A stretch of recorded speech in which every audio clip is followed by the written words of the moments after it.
दिसंबर 1965 Siberia के एक छोटे से रिसर्च फैसिलिटी में एक साइंटिस्ट डॉक्टर इवान पेट्रोविच अपने एक्सपेरिमेंटल पार्टिकल मशीन पर काम कर रहे थे। उनका एम बहुत ही सिंपल था, मैटर के एटॉमिक ब्रेकडाउन को समझना। मशीन एक कंट्रोल्ड एनवायरनमेंट में हाई एनर्जी बीम्स क्रिएट करती थी, लेकिन उस रात कुछ और ही हुआ। जैसे ही इवान ने स्विच प्रेस किया, एक तेज ब्लू फ्लैश से पूरी लेबोरेटरी भर गई।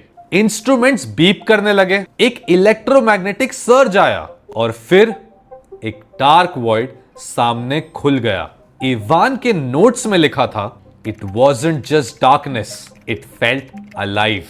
The shadows twisted as if someone from the other side was watching me.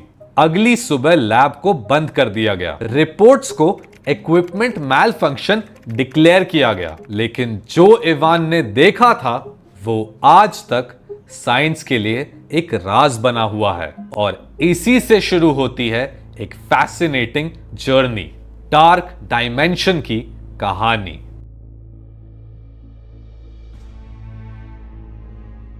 Physics हमेशा कहती है कि हमारा यूनिवर्स डिटर्मिनिस्टिक है, लेकिन जब क्वांटम मैकेनिक्स आई सब कुछ उल्टा हो गया। पार्टिकल्स के बिहेवियर को प्रेडिक्ट करना इम्पॉसिबल हो गया। कुछ लोगों ने यह आर्ग्यू करना शुरू किया, अगर पार्टिकल्स की स्टेट्स एक साथ मल्टीपल हो सकती हैं तो शायद मल्टीपल यूनिवर्सेस भी एक साथ एग्जिस्ट करते हैं। और वहीं से आया एक concept, dimensions beyond our perception. Dark dimension को साइंटिस्ट्स डिफाइन करते हैं as a realm of negative energy, मतलब एक ऐसी जगह जो हमारे यूनिवर्स के ऑपोजिट लॉज पर चलती है। हम लाइट और मैटर पे बेस्ड हैं, लेकिन वो हो सकता है डार्क एनर्जी और एंटी मैटर पे बेस्ड हो। एक और इंटरेस्टिंग बात यह है कि हमारे यूनिवर्स का 95% हिस्सा ऑलरेडी डार्क एनर्जी और डार्क मैटर है, और जो हमें दिखता है वो सिर्फ 5% है। मतलब जो हम जानते हैं वो एक बहुत ही टाइनी फ्रैक्शन है रियलिटी का। तो क्या यह पॉसिबल है कि हम एक लार्जर हिडन रेल्म के एक एज पर एग्जिस्ट करते हैं? अब यहां पर एक बड़ा सवाल उठता है, अगर डार्क डायमेंशन रियल है तो क्या वो हमारे लिए डेंजरस हो सकता है? अब थ्योरीज कहती हैं कि अगर एक पोर्टल या एक टियर रियलिटी में ओपन हो जाए तो वो हमारे फिजिकल लॉज को डिस्टॉर्ट कर देगा। फिर टाइम एक बबल की तरह बिहेव करेगा।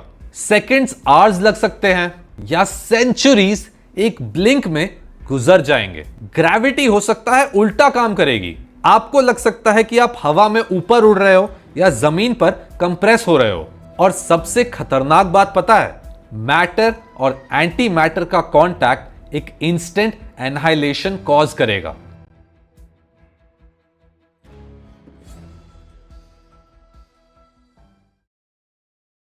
अब यहीं पर एक और डिलेमा आ जाता है, क्या black holes actually dark dimension के गेटवेज हैं?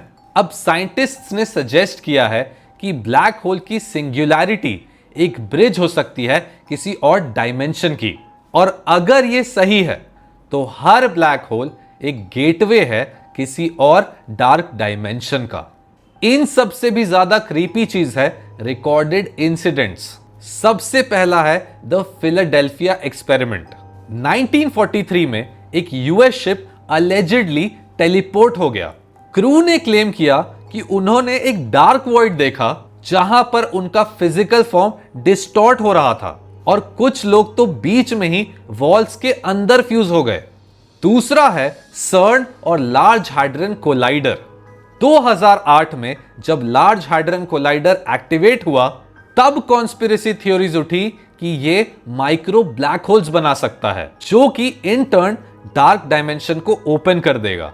अब साइंटिस्ट्स ने तो ये डिनाई किया, लेकिन जब भी लार्ज हाइड्रन कोलाइडर से वियर्ड डेटा आता है, लोग स्पेक्यूलेट करते हैं कि शायद एक छोटी रिफ्ट ओपन हुई।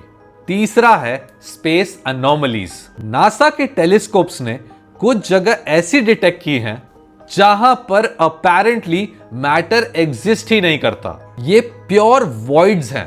कुछ रिसर्चर्स कहते हैं ये होल्स डार्क डायमेंशन के लीक्स हो सकते हैं। और ये सोचकर डर जरूर लगता है कि कभी कभी हमारी रियलिटी और डार्क डायमेंशन की लाइंस जो हैं वो ओवरलैप करती हैं, और वहीं से आती है वो स्ट्रेंज डिसअपीयरेंसेस, वो स्ट्रेंज यूएफओ साइटिंग्स और वो अनएक्सप्लेन्ड एनर्जी सर्जेस। अब आप सोचिए, अगर एक जगह नेगेटिव एनर्जी और डार्क मैटर से बनी हो तो वहां की लाइफ फॉर्म्स कैसी होंगी। अब हमारी बायोलॉजी बेस्ड है कार्बन एंड डीएनए पर, लेकिन डार्क डायमेंशन के बींग्स शायद प्योर एनर्जी से बने हो सकता है उनका शेप स्टेबल ना हो और कॉन्स्टेंटली उनके फेजेस शिफ्ट करते हो, और वो हमारी दुनिया को एक एनर्जी सोर्स समझ सकते हैं। अब कुछ कल्चर्स में शैडो पीपल का जिक्र होता है, ancient texts specially middle east और इंडिया के, जहां की कुछ माइथोलॉजीज में एक ऐसे क्रीचर का मेंशन है जो शैडोज में रहते हैं और कभी कभी ह्यूमन वर्ल्ड में आते हैं। साइंस इसे हेल्यूसिनेशन या स्लीप पैरालिसिस कहता है, लेकिन क्या पता ये ग्लिम्स हो डार्क डायमेंशन के एंटिटीज का। और एक और चिलिंग आइडिया है, डार्क डायमेंशन टाइम ट्रैवलर्स। अगर उनका रेल्म टाइम के अलग रूल्स फॉलो करता है तो शायद वो हमारे पास्ट और फ्यूचर को एक साथ देख सकते हैं। मतलब उनके लिए हम एक बुक की तरह हैं, वो चाहे तो पेज 1 पर आ जाए या सीधा देख लें कि लास्ट चैप्टर में क्या होता है। अब हो सकता है कि ये सिर्फ साइंस फिक्शन लगता है, लेकिन जब आप क्वांटम फिजिक्स, ब्लैक होल्स और कॉस्मिक वॉइड्स को एक साथ रखते हो तो ये पजल क्लियर लगने लगता है। क्वांटम एंटैंगलमेंट ऑलरेडी कहता है कि दो पार्टिकल्स इंस्टेंटली कनेक्ट हो सकते हैं, चाहे उनके बीच लाइट ईयर्स का डिस्टेंस हो। मतलब एक इनविजिबल हाईवे ऐसा एग्जिस्ट करता है जिससे डायमेंशंस इंटरकनेक्टेड हो सकते हैं। डार्क एनर्जी एक्सिलरेट कर रही है यूनिवर्स के एक्सपेंशन को, मतलब एक अनसीन फोर्स हमारे यूनिवर्स को फाड़ रही है। अगर ये एक अलग रेल्म से आ रही है तो वो ही हो सकता है डार्क डायमेंशन। और ब्लैक होल्स के इवेंट होराइजन्स पे टाइम लिटरली स्लो हो जाता है, तो शायद इसी वजह से वो एक ट्रांजिशन जोन है हमारी रियलिटी और डार्क डायमेंशन के बीच। अभी इसके बाद और सोचिए, अगर डार्क डायमेंशन की बाउंड्रीज थिन हो जाएं तो वो हमारी यूनिवर्स को कंज्यूम कर सकता है, जैसे एक इंक ड्रॉप पानी में घुल जाता है और हम सब बस वैनिश हो जाएंगे, जैसे कि हमने कभी एग्जिस्ट ही नहीं किया।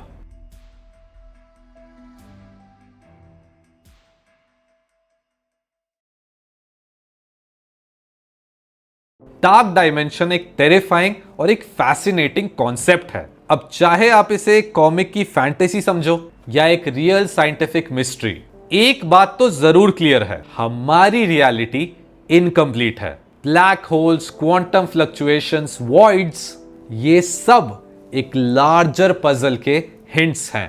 तो हो सकता है कि हम एक फ्रेजाइल बबल में जी रहे हैं और उसके बाहर एक अनइमेजिनेबल वर्ल्ड एग्जिस्ट करता हो, एक जगह जहां लाइट नहीं डार्कनेस है, जहां टाइम लीनियर नहीं केओटिक है, और जहां के बींग्स हमें ह्यूमन बींग्स नहीं सिर्फ एक एनर्जी सोर्स समझते हैं। और शायद इसी वजह से जब भी कोई डार्क डायमेंशन की बात करता है, एक अनकैनी चिल हमेशा दिल में उतर जाता है, क्योंकि कहीं ना कहीं हम सबको यह जरूर लगता है कि शायद वो जगह रियल है और हमारी दुनिया के बहुत ही करीब है।